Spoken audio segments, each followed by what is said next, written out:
वास्तव में शुरू करना, सफल होना या शुरू करना और असफल होना। लेकिन इसके बीच में और भी बहुत कुछ शामिल होता है। तो हम स्टार्टअप व्यवसायों के बारे में क्यों बात कर रहे हैं जब हम 6 साल से हैं?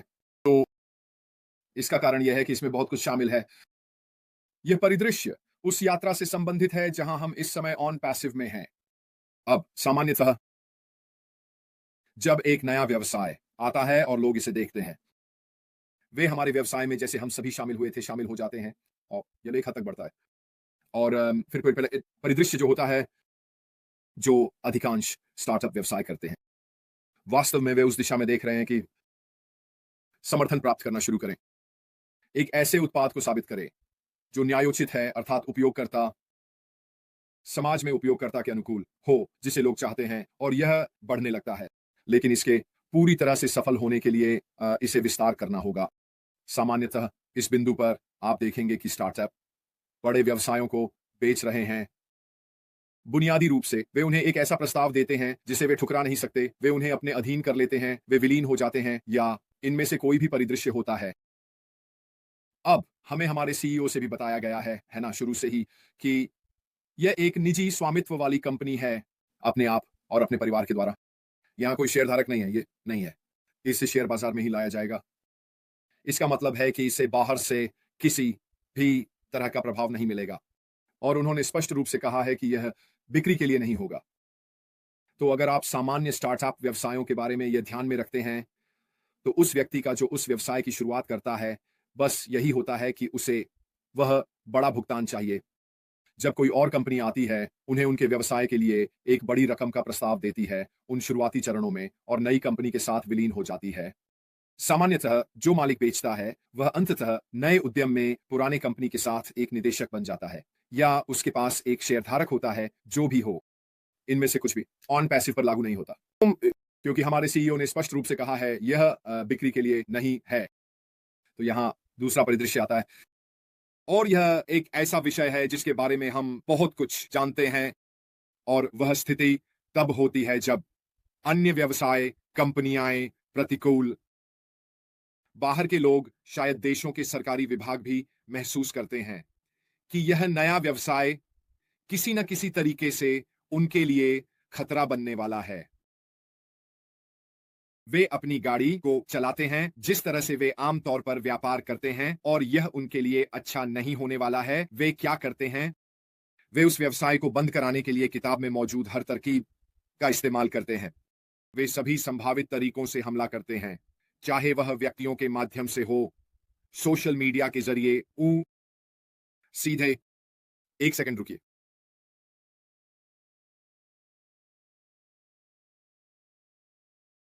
तो जो मैं यहां कहना चाह रहा हूं वह यह है कि ये दो परिस्थितियां किसी न किसी तरीके से ऑन पैसिव के साथ हो रही हैं। मैं ये विषय यहां क्यों ला रहा हूं? मैं आज इसे चर्चा का विषय क्यों बना रहा हूं? कारण यह है कि मुझे लगता है कि हमारे लिए सभी को यह समझना और जानना बहुत महत्वपूर्ण है। पृष्ठभूमि में वास्तव में क्या हो रहा है? वहां बहुत सारी भयंकर घटनाएं हुई हैं। साक्ष्य है जो हमें प्रस्तुत किया गया है। कोई नाम नहीं लिया गया है, लेकिन निश्चित रूप से हमारे सीईओ ने कई बार यह संकेत दिया है कि वह बाहर हैं। वह खुलेआम कहते हैं कि केवल वह चीज जो किसी भी तरह से अर्थपूर्ण हो। इन हमलों का कारण यह है कि वह क्या हासिल करने की कोशिश कर रहा है। ऑन पैसिव जो कुछ भी करने जा रहा है, ये सभी चीजें मानवता के दृष्टिकोण से समान अवसर का स्तर, हर किसी को केक का एक उचित हिस्सा मिलता है, ये सब बहुत से लोगों के लिए एक खतरा है। क्यों? क्योंकि यह हमेशा समाज का वही शीर्ष प्रतिशत होता है जिनके पास पैसे हैं, जिनके पास प्रभाव है, जिनके पास शक्ति है और वे नहीं चाहते कि यह बदले। वे अपनी पूरी ताकत लगा देंगे ताकि कोई और व्यवसाय ना आ सके जो कुछ भी। मैं आपको अभी एक शानदार उदाहरण देने जा रहा हूं कि कैसे एक चीज हिला सकती है, शेयर बाजार को हिला सकती है। ऐसे व्यवसाय जो सचमुच अरबों का मूल्य व्यवसायों से हटा सकते हैं। और यह घटना हाल ही में 2 दिन पहले, 3 दिन पहले चीन के डीप सीक एआई के साथ घटी। उन्होंने इसे जारी किया। यह बिल्कुल सही है, ने दुनिया को हिला दिया। अगर आप इसके बारे में नहीं जानते तो जाइए और आप गूगल पर डीप सीक एआई सर्च कर सकते हैं। यह एक चीनी कंपनी है जो चैट जीटीपी के बहुत समान है। वहां बहुत कुछ अलग है। आप इसका उपयोग कर सकते हैं। फोटोग्राफ और मीडिया और इन सभी तरह की चीजें चैट जीटीपी स्टाइल में एकीकृत की गई हैं।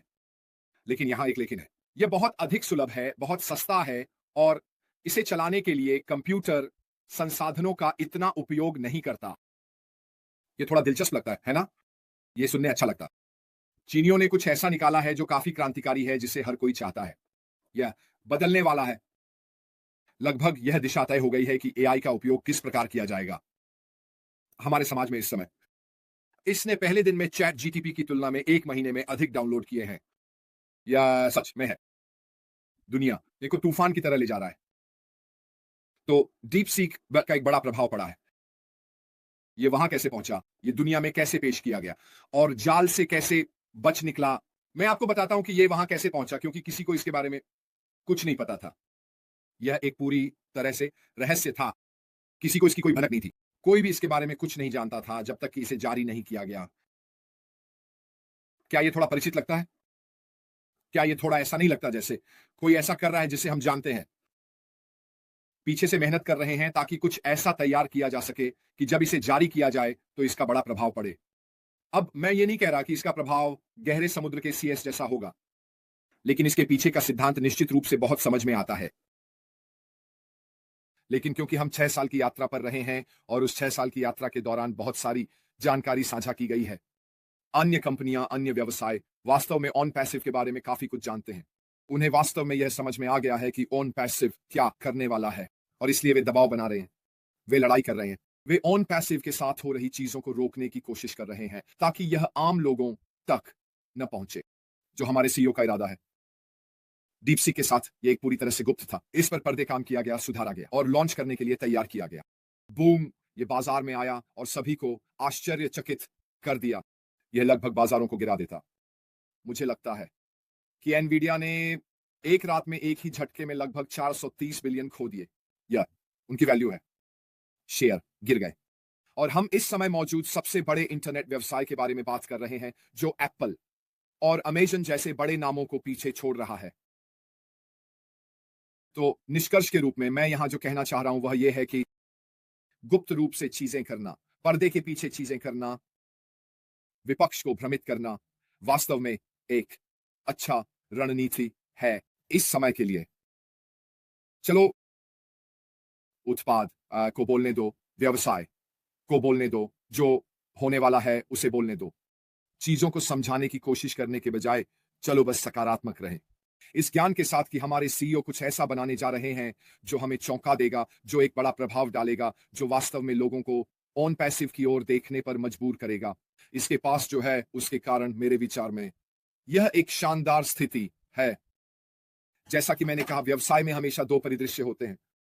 इनमें से एक है एक स्टार्टअप होना, इसे शुरू करना, सबसे ऊंची बोली लगाने वाले को बेचना, या दूसरा यह है कि रास्ते पर बने रहना, इसे बनाना और इसे जारी करना। लेकिन दूसरा हमेशा बहुत सारी कठिनाइयों, बहुत सारे दबाव, बहुत सारे भी परेशानी। ईमानदारी से कहूं तो क्योंकि बहुत सारी कंपनियां हैं जो आपकी नाव को डुबाने की कोशिश करेंगी।